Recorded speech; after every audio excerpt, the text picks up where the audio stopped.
تمام. Hello everyone, my name is Batu Sultana and I'm truly delighted to be here with you today. To introduce myself, I'm a pharmacist currently pursuing a master degree in human nutrition with a specialization um, at the University of Glasgow in Scotland. Alongside my studies, I'm actively involved in research with the SRA, where I lead the media team, and I also have the honor of serving as the Associate Program Director of the RBB program. Um, it's my pleasure to extend a warm welcome to one of our esteemed partners, the Uplifting Syrian Women organization. Ms. Shazza, we would love for you to introduce yourself and share more about your organization. Hello, thank you. Thank you so much, Batul. Can you hear me well, everyone? Yeah. All right, thank you so much for this introduction. My name is Shaza Ali. I'm a co-founder, education and discussion teams manager at Uplifting Syrian Women, which is a MENA award-winning initiative that uses digital tools to educate women and promote gender equality within the Syrian community and beyond. We provide a comprehensive support system offering virtual courses, career workshops, mentorship programs, psychological support, and legal consultations. These programs give low-income, vulnerable Syrian women the skills and resources they need to secure better jobs, heal from the trauma of war, and build a brighter future. We are delighted to be partnering with Syrian Research Academia and hope you guys have a wonderful session. Thank you very much. Thank you very much, Ms. Shaza. I would also like to take the opportunity to express my sincere appreciation to our media partner, Hakim Agdalilak, for their continuous support. It truly means a lot to us. Moving on, I have the great privilege. Okay, I have the great privilege of welcoming our special guest, Dr. Professor Mustafa Zakkar. It's a real honor to have you here. If you would like to share a few words, we would be delighted to hear from you.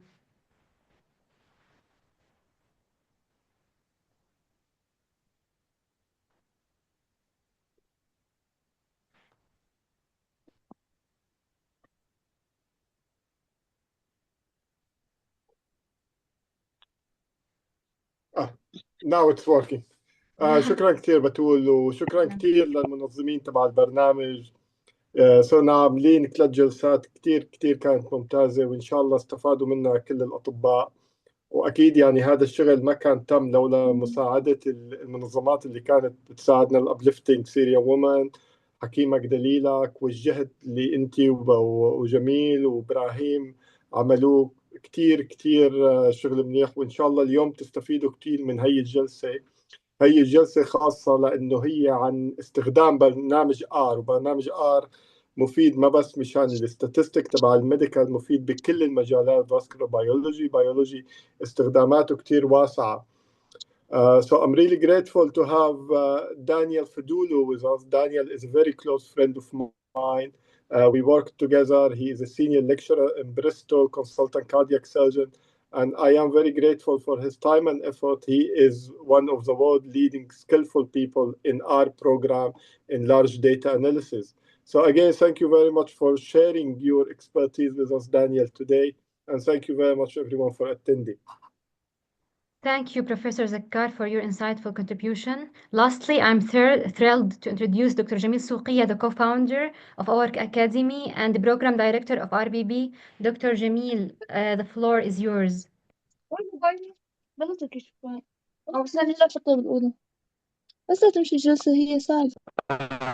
Is my voice is it clear? Yes. Yeah, I لا جميل، لا الصوت عم يقطش. to thank you all for attending the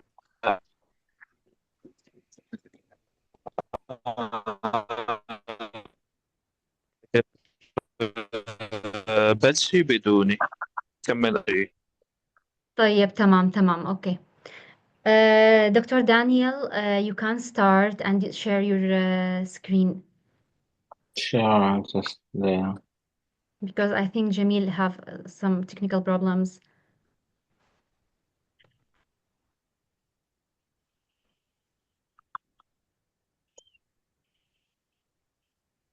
Mhm.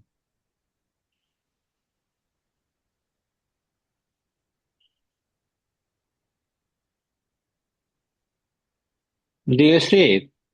Yes. And you can hear me well? Yes, Yes. so again, thank you very much for inviting me to present. And it's a fantastic event you have. Mustafa introduced me quite nicely. I don't consider myself an expert.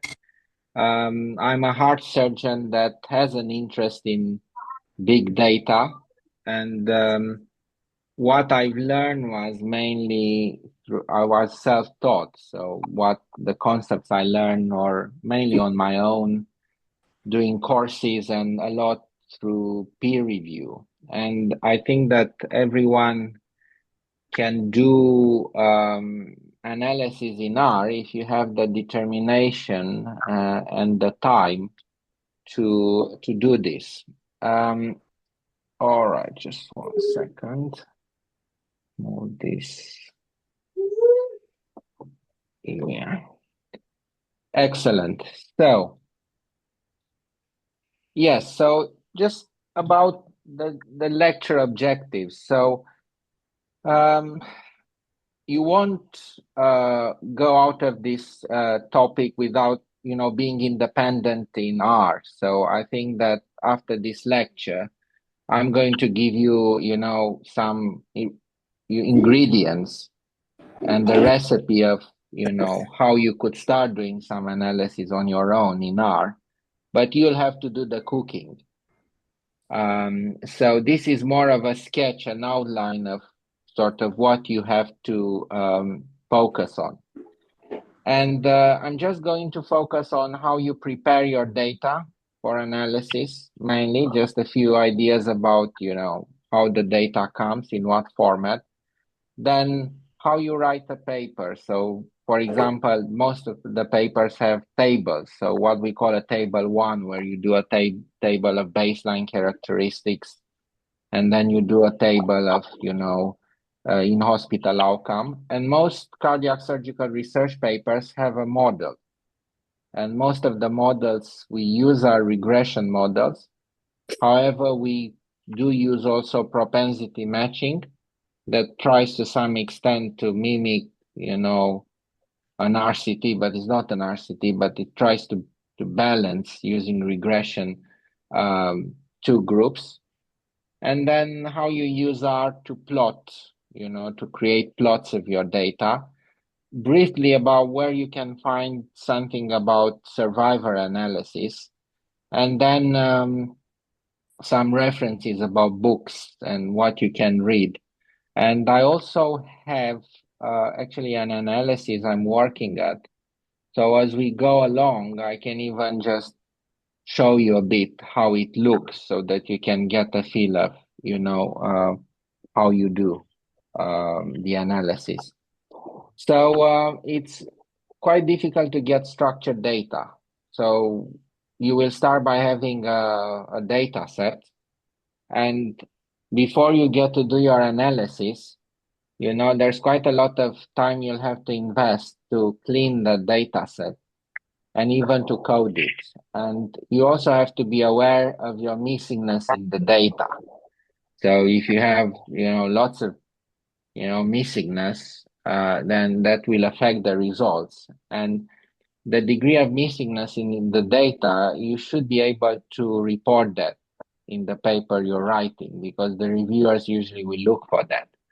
There are packages in R that allow you sort of to even analyze your data and, graph it up and see where you have missingness. And generally, the experts agree that like 5 to 10% of missingness is acceptable. Now, there is a whole field of how you treat missing data, and there are people that have done, PhDs and, entire careers of how you do missing data imputation. So I'm not going to go in details. Sorry, there is a bit of background noise I can hear. Maybe someone needs to unmute themselves. Okay, that's fantastic. So you'll have a table, and R likes numbers. So ideally, you will have two types of variables. You'll have what we call numerical variables. So you have numbers. And then you will have, categorical variables, whatever you'll have, if the patient died or the patient is alive. And what R likes is usually to have codes for this. You can, code it as yes or no, but ideally, I would transform my data into 0 and 1. I usually code it as 0 if, the event hasn't happened, and 1 if the event has happened. And usually when you upload the data in R, you will have an Excel file. And this Excel file, you have to convert it to a CSV, and then you import it in R. It's very easy to install R. R, it's a freeware software, and it usually comes with this other pack called RStudio. And RStudio allows you to, it's a more user-friendly interface. I can't work without RStudio. Some use just R, which requires intense coding. RStudio, it helps you a bit to code stuff. And sort of this is how it looks like. So this is sort of your console. This is a screenshot from something I'm working, recently, and it looks scary, but it's not. Actually, here you have a window where you sort of do your script. So this is essentially all your information. This is a line of codes that it's able to replicate your entire analysis. And the cleaner you work, in this script, the easier will be to go back to your analysis and to, rectify something, and as, I've done more and more, I became more tidier with it. And this is sort of a console of the command. This is, you see the command that you give and write. But if you put a command here, it will execute, but it won't be memorized. It won't stay here. So ideally, you should work in a script. And then here are the data sets. This is how you import your data set. You just press this import data set, and then you just put your CSV, and then, it will import your file. The reason why I like R is that it looks quite, scary compared to SPSS and other, statistical programs, but it's a very plastic very plastic program. So R allows you to install several packages that are free actually, so that you do all sorts of analysis. So you can do whatever you want, any statistical analysis in R. You just need to install the right packages. And these are some packages I routinely use. And these packages here are mainly for, organizing your data, sorting your data, subsetting your data, because a great deal of the work is invested in just, putting the data into the right format. And then you have dedicated packages. For example, if you want to do propensity matching, you'll use Matchit. If you want to do if you want to plot, you usually use ggplot. This is a very versatile package that I will refer to it and that I use routinely is GT Summary. Again, packages for survival and so on. As you subset your data, and when you write a paper, it's very important to keep track of, what you've removed, what you've added, because reviewers will want that. And you can either do this in Excel or you can on Word or whatever, but you can even do it in R. There is a way of coding this, and there is a package called Diagram R. Again, there will be work in which you might have to change the format of your data to look at certain variables. And again, this can be quite time consuming, but this can also be done in R with the packages I just mentioned. For example, this is a paper, and all papers have these tables with baseline characteristics.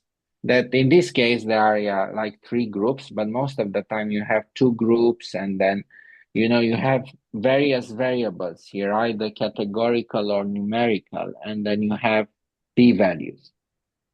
And you always wonder, how did they do it? It looks time consuming, but it's essentially quite easy to do it with the GT summary package that essentially allows you to create these tables quite easily. And I'll show you, what I mean by that. But GT summary also analyzes the type of data, the distribution of the data, and suggests also the statistical tests to use.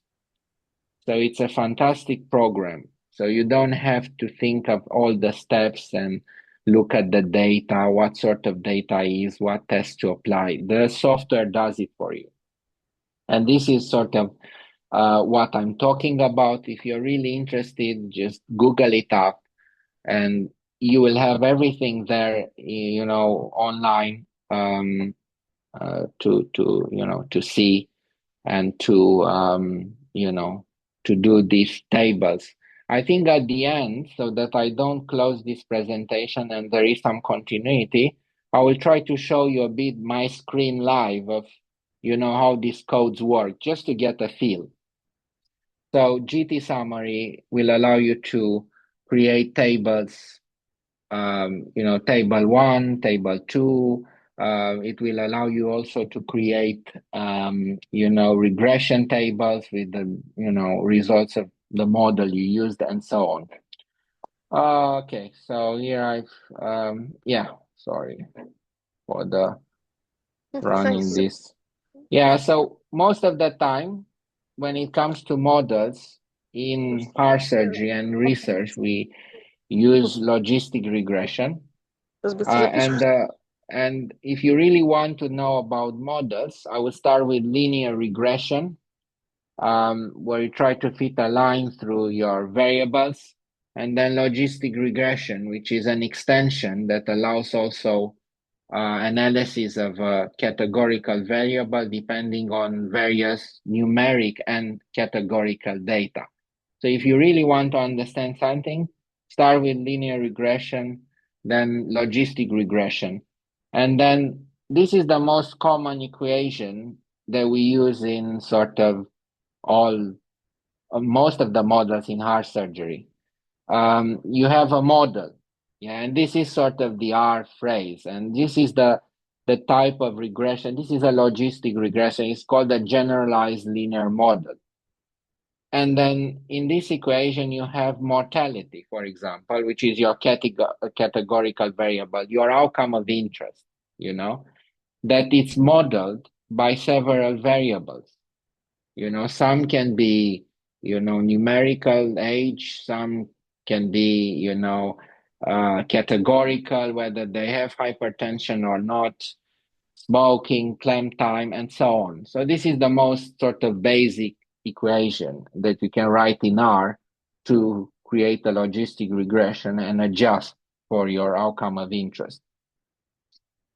Now, as a very important concept, when you try to adjust, for example, mortality, you will adjust it by several variables in your data set.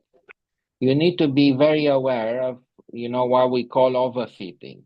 So if you put too many variables, then the model will fit to your data, but it will not fit to the external data. So it won't be reflective of, it will be too tight. It will overfit your data too much.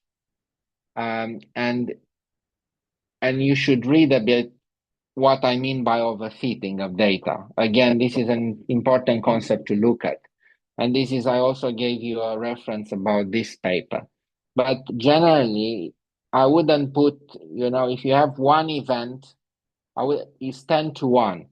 So, or we use sometimes an event per variable ratio. So it's the number of events in the data divided by the number of predictors you use. And, it's usually suggested that EPV of more than 10 is needed to sort of, eliminate this issue of overfitting. So you cannot add as many predictors as you want.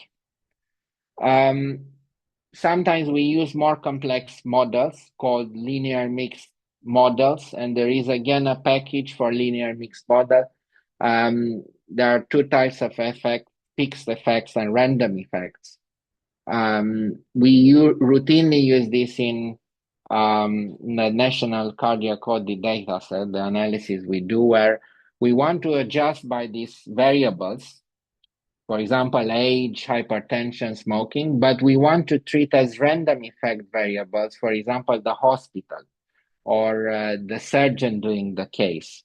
And you see here we use the surgeon and the surgeon and the hospital as random effects, because then that's where you can have variation in the data. I was talking about overfitting. You can use also what we call backward logistic regression. For example, here we had a paper where we looked at sort of pulmonary embolism. So we wanted to see on a relatively small sample size of patients, 300 patients, what are the most important predictors of adverse outcome, of patients undergoing pulmonary embolectomy. And the way you can do it, there is a package called mass package. And then what it does is that it starts creating a model with a lot of variables. So you start with the most complex models with 15 variables. And then the package reduces the model only to 4 variables that are the most significant, and this model with the few variables performs the best.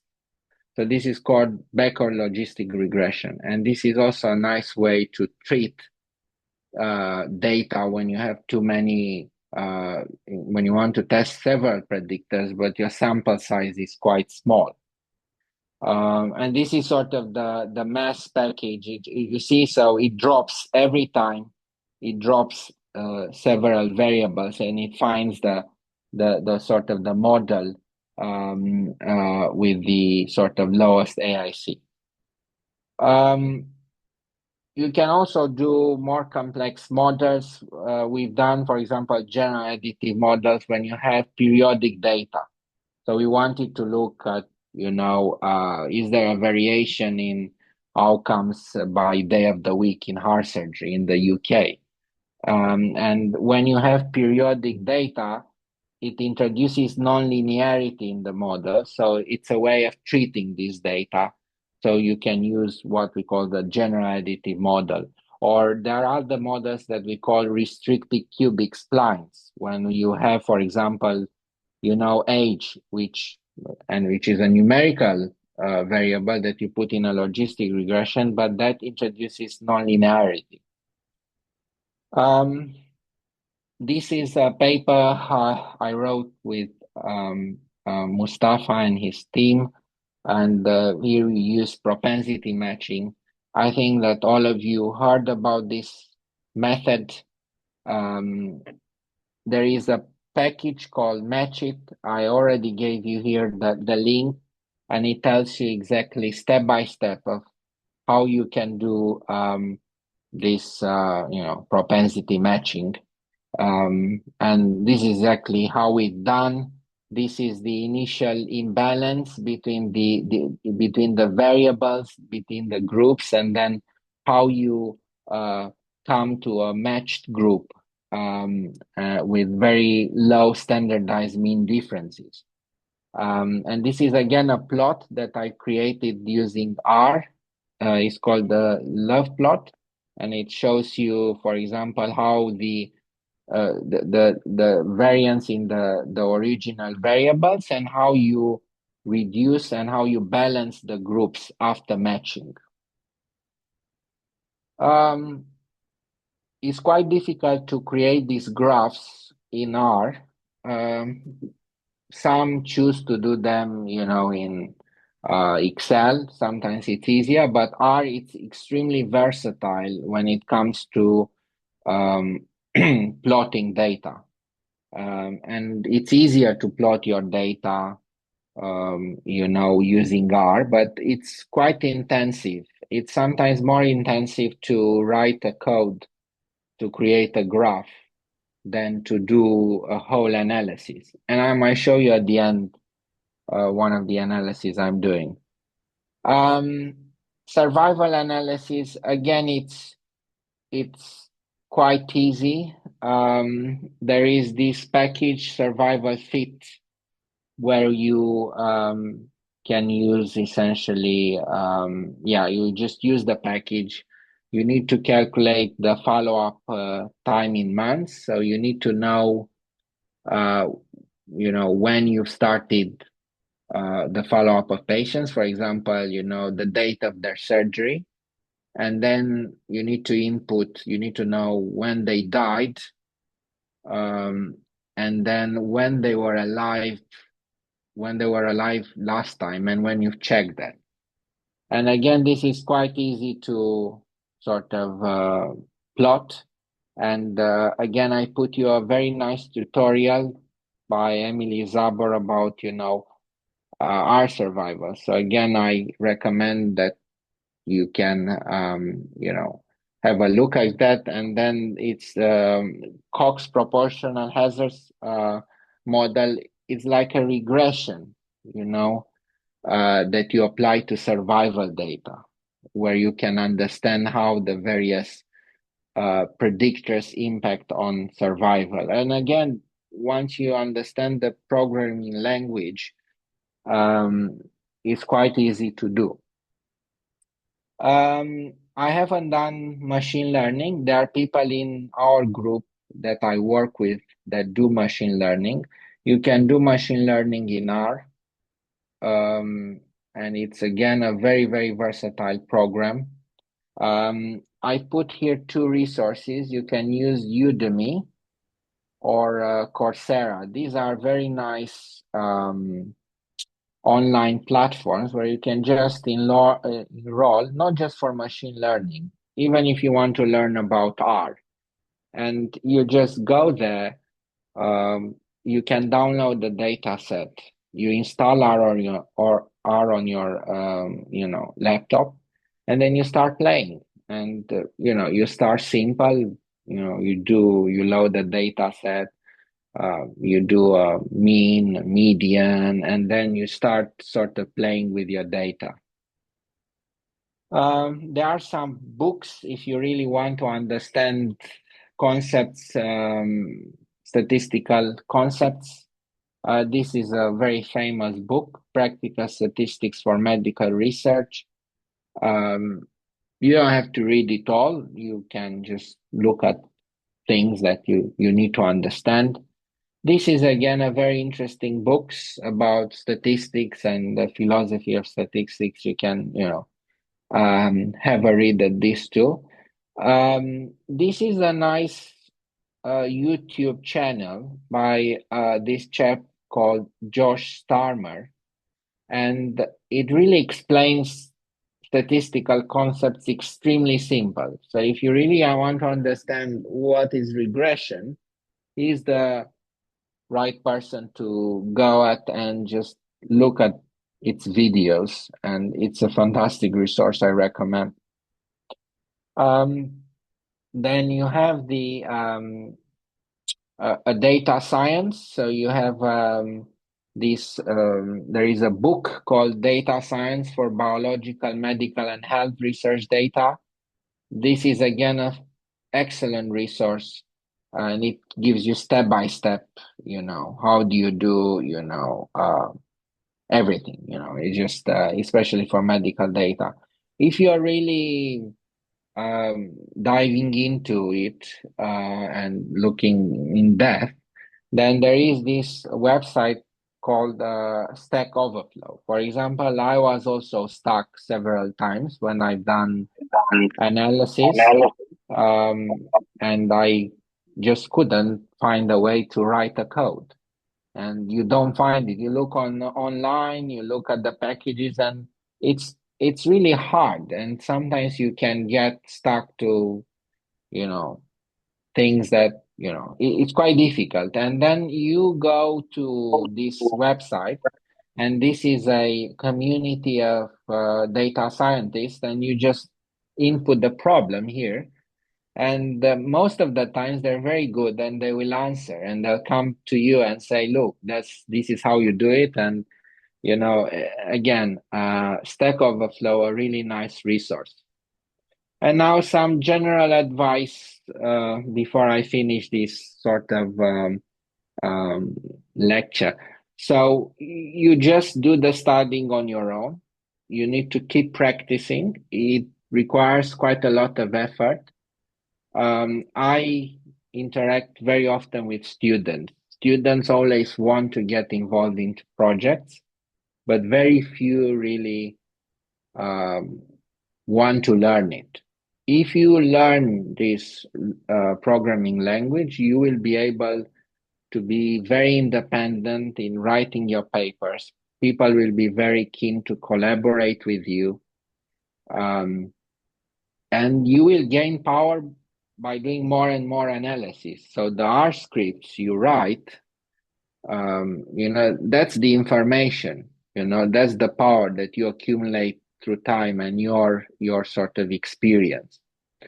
And the peer review process is extremely difficult. So nowadays, it's you rarely get a paper accepted first time, and there can be unconstructive.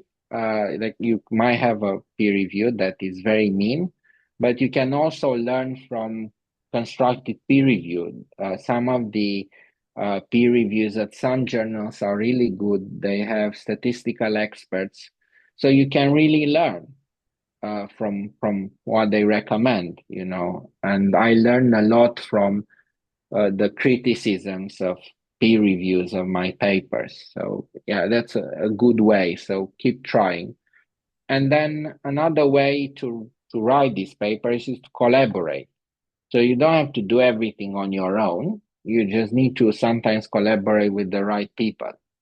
And there are statistical experts, in a certain area. For example, we're collaborating now with some surgeons in the Netherlands to look at some data. And I think that's it. That's quite an overview. I'm just to finalize, it won't take long. I'm just going to show you how this works, so how the interface works. Okay, so for example, this is an analysis I've done recently on mitral, and see, this is my script here. Okay, and then here, I just wrote some definition because you need to understand what each, code in the data set represents. Okay. And then, as you can see here, I wrote subsettings. So it's a lot of work in which you need to introduce new columns in your analysis. You need to recode some of the variables and so on. So yeah, this is quite intensive, and you can learn all these commands by, going online and so on. And in R, there are many ways of writing up the same things. For example, here I'm trying to create a data set. The interface isn't shared. That has these procedures. Yes, I'm creating a data set with these procedures that are coded 236.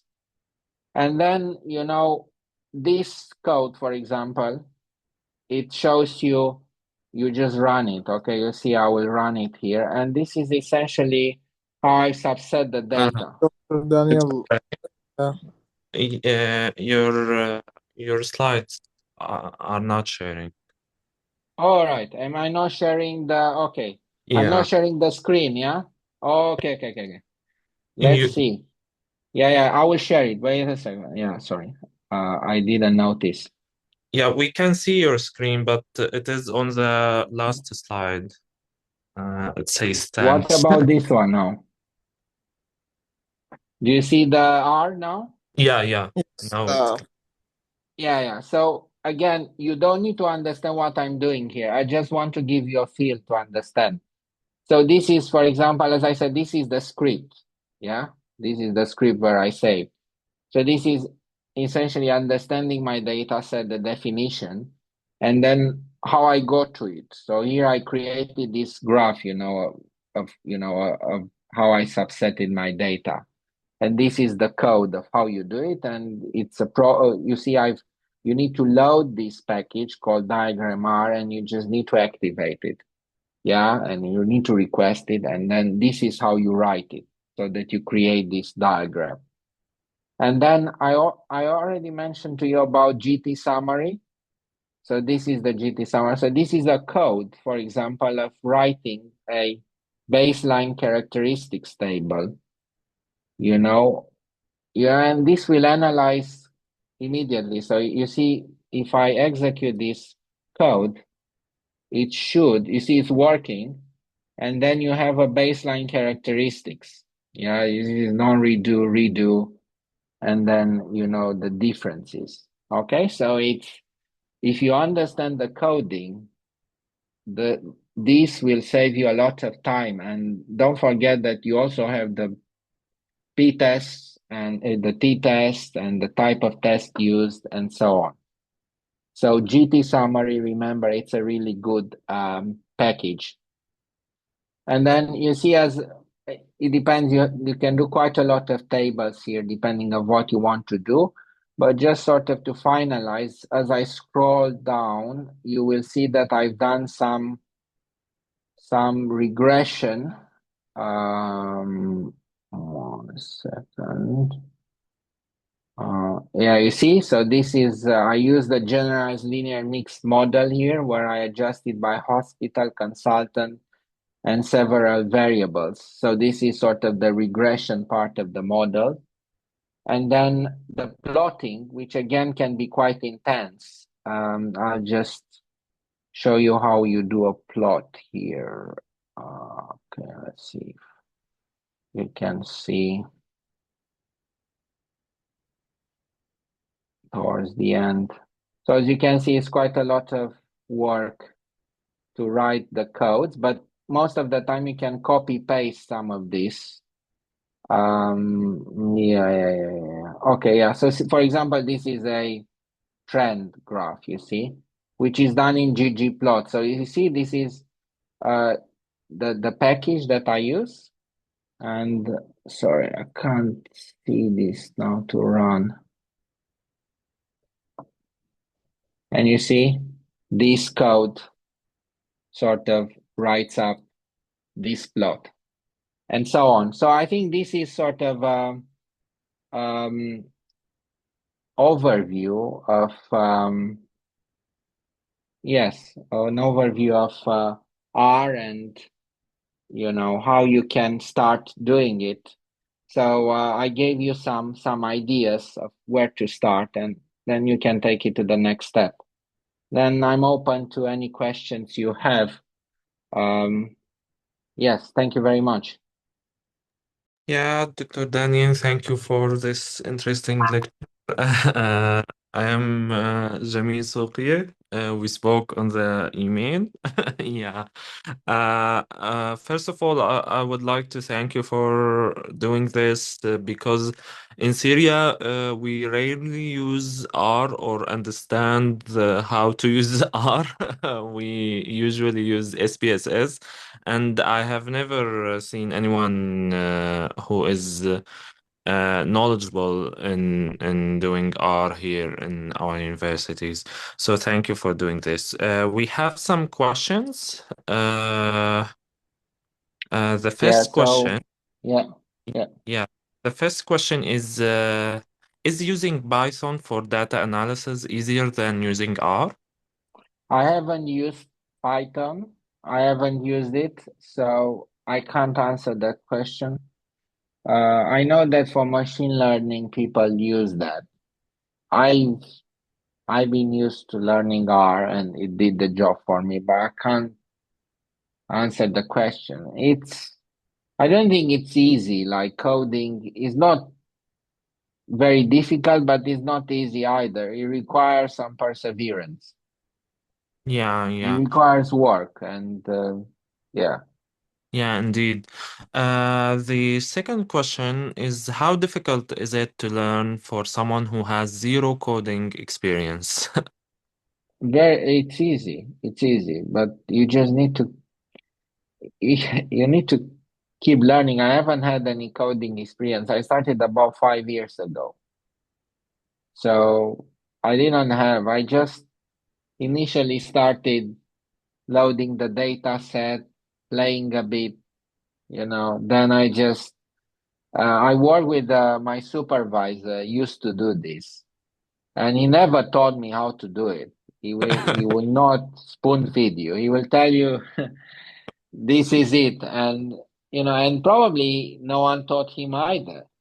And then you just start and you talk to colleagues and say, look, what do you use for table one? What package? And, we started using essentially a package called table one, and then we moved to GT summary, which is better. So it's not difficult. It's not as difficult as it looks. Yeah, thank you. It's difficult. What is difficult is, I think, that the design and concept of the study, and bear in mind that sometimes you can do mistakes because, there are statisticians that do this all their life. That's something I haven't explained well is that, should statisticians do this? Pure statisticians, maybe, but you never find them. You never find a statistician with a medical mind. They're so difficult to find. And then when you find them, they're very abstract. Like the best work I've seen so far was done by doctors that do some statistical analysis. At least that's what I've seen. Yeah, if you can collaborate with a statistician, that's very good, that this is good. I didn't find that person. I would like to, if you tell me, we can hire that person. Yeah, honestly, it's There quite are some, but it's quite hard to work with a statistician.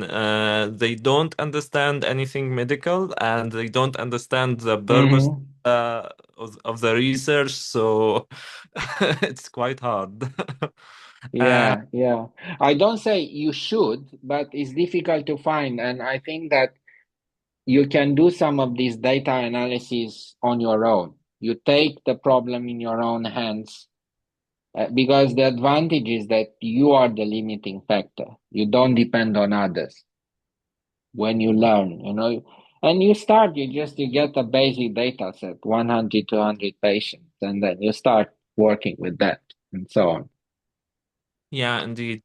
And another question is what is the recommended book for learning coding for R? What do you recommend? I think I recommend the internet and Google. No, I don't know exactly. There are several books. I already gave you in the presentation several resources, including a book. There's not one single book.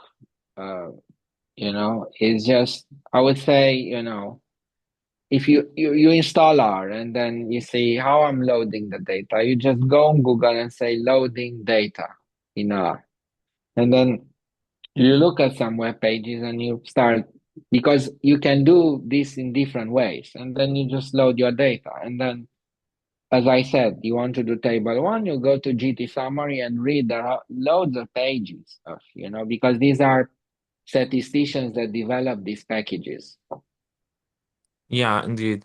And another, just a note for our people, we will share the slides with you as soon as the lecture will finish.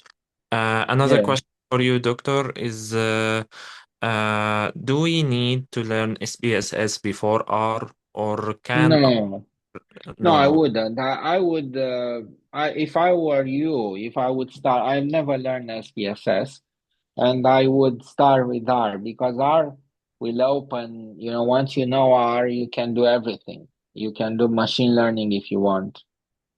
You can do, because as I said, you can build on that everything. SPSS, I think, can be quite limited, and then you need subscription and you need that and that. And, I haven't used it, The Yeah, only software I used with paid subscription was a software called GraphPad. If you know, if you do like fundamental science, that's really good, to construct columns and, this sort of graphs. But yeah, I think I will start with R really. I have to agree with Daniel. I mean, there's no point of going through SPSS and then going to R. You just have to practice with R, get your things slowly, and just stick with R. It's definitely 100 times much better, especially if you want to do complex analysis. There's a lot of limitation.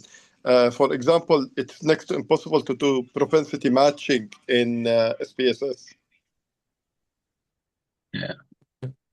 And then in R, you can do propensity matching in so many ways. And there are so many other packages. And, because sometimes the reviewers can come to you and say, oh, you haven't done that and that and that. So, yeah, it's quite flexible. Yeah. Yeah, thank you for answering this question. Also, another question for you, Doctor. What are the benefits that using R provides and makes it more useful than other statistical tools?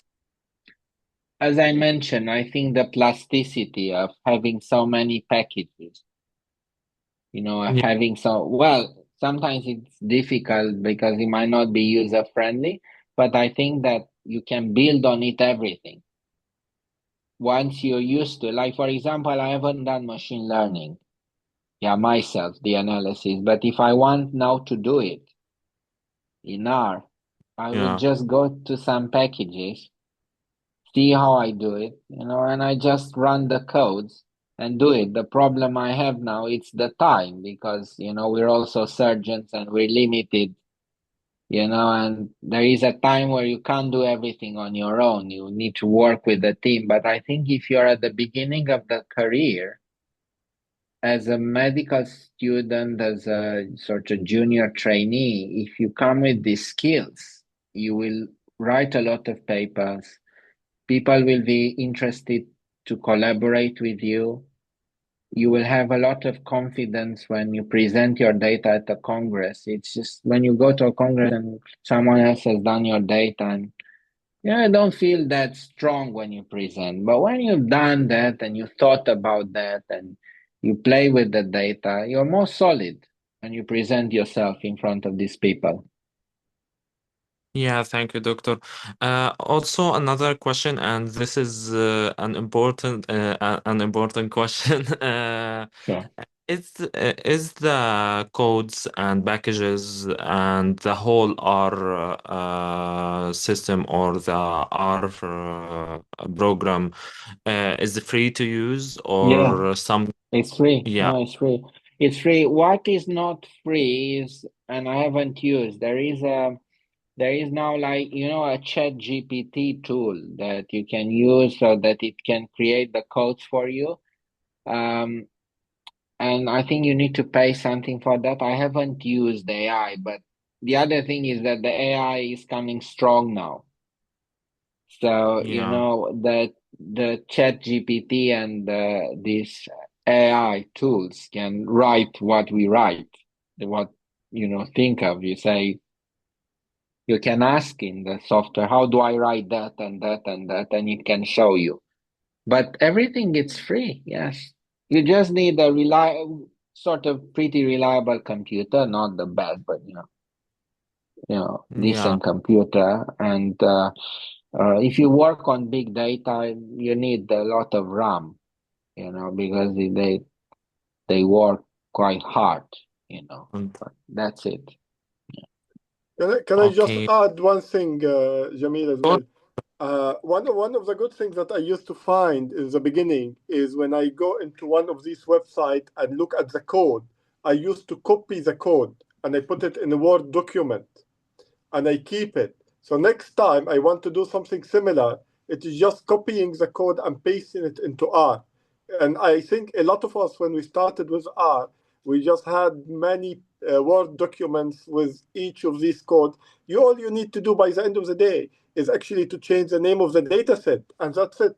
It is really, really easy, but you need to practice a few times. And the best thing about it, no balash, everything is free. Yeah, I think that when it comes to data analysis, you indeed need the skills, but also you need the data. Getting the data is not easy, and the time. To do it. The same person who Daniel was talking about that he supervised him, he used to say that 99% of doing this analysis is having a nicely clean coded data. Once you have the data coded and clean with basically less than 10%, ideally less than 5% missing data, then just running the analysis itself is not difficult once you practice it a few times. Yeah, I think, and then as I mentioned, it comes down to time, because I don't know, when you start due to clinical work that always sits in, okay, you have the data set, but you need to always read the literature, know where are the gaps in the evidence. You really need to be in the zone, and sometimes finding the time, I think, is difficult for a heart surgeon. And that's why it's important for all these new doctors coming on, that they learn how to do it, because this is really the best time for you to learn how to do it and collect data and use it for publication.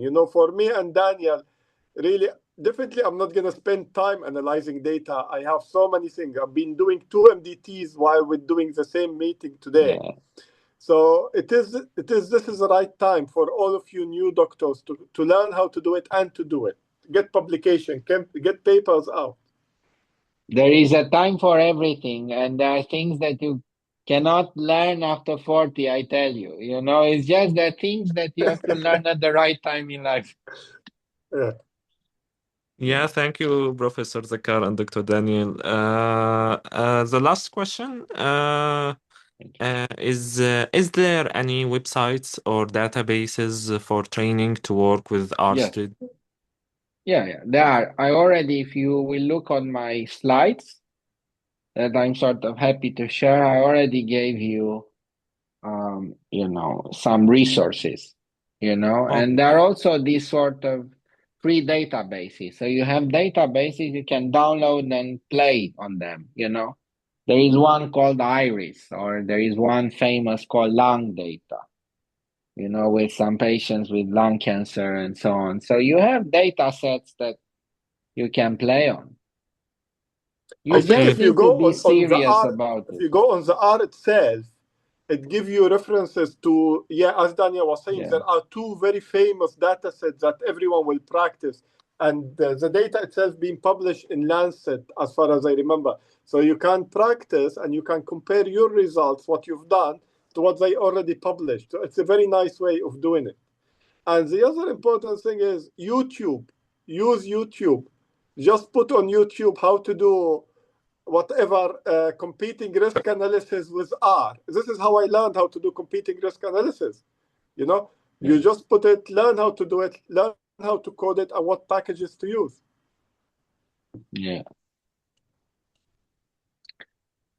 Yeah, thank you.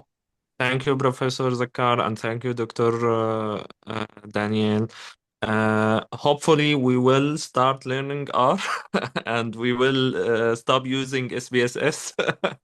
I mean, I will tell you something again. Daniel will probably remember the same expression one of our old consultants in Bristol used to say, Mr. Chuli. So he used to say to everyone, listen, you can drive a Lamborghini or you can drive a Fiat. Okay, but it's up to you to choose which one you're gonna drive. Right?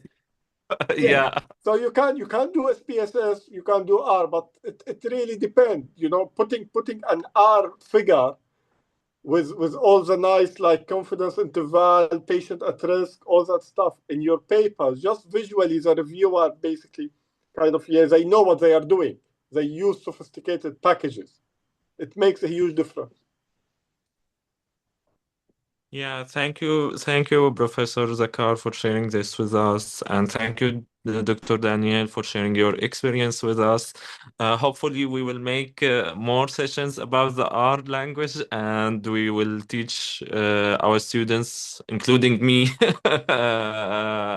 more about it. I think R is a big field, and probably one of the next sessions we're gonna hopefully plan is to focus on one area. And I think for medics really is the survival analysis. So how to do the KM graph, how to do basically things like Cox regression and stuff. So maybe it's something that we can go through in detail with the help of Daniel and the specific packages to be used, the survive packages and all that stuff.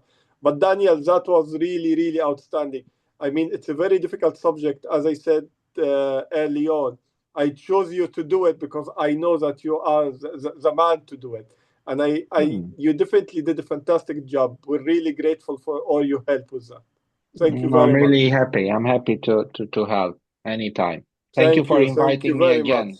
Daniel. Thank you. Good. Okay, now we will end our session and goodbye for all of our students. We will share the slides as soon as the meeting will end. Goodbye and have a good day. شكرا للجميع.